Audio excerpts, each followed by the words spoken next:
Ciao ragazze e ragazzi, è Grande Fratello VIP. La puntata inizia proprio da quanto successo in settimana tra Antonella Elia e Valeria Marini.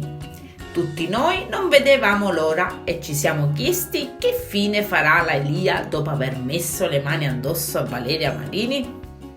Ma non è come pensavamo. Signorini mostra quanto successo. È una scena orrenda, dice. È brutto vedere due donne che si relazionano in questa maniera. Mette in evidenza la scena dove Valeria sventola un rosario in faccia alla Elia e sembra in un certo senso giustificare il gesto proprio di Antonella Elia e farlo passare come una conseguenza visto che Valeria Marini l'ha provocata. La Elia non apre bocca, non spiccica una parola. Penso che non le convenga parlare visto che è la cocca di Signorini.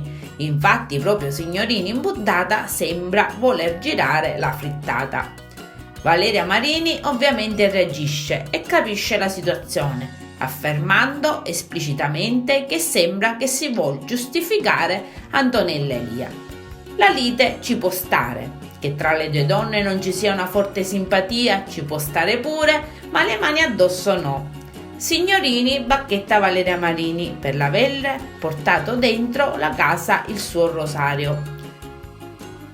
Finalmente spende anche due parole per Antonella Elia, definendo il suo gesto inqualificabile. In ogni caso esistono le provocazioni e alle provocazioni si reagisce con le parole e non con le mani, così conclude Signorini. E pertanto chiude tutta la discussione semplicemente dicendo alle due donne di cercare di andare d'accordo e di sopportarsi a vicenda. Vi rendete conto? È finita proprio così, è stata una bravata dell'Elia. Niente di che, visto che la cocca non si tocca. Pertanto nessun provvedimento è stato preso e io che pensavo che la squalificassero. Quanti come me avrebbero buttato fuori la Elia. Provocazione o no, la Elia doveva essere come minimo richiamata o punita.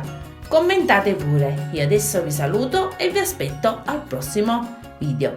Bye bye!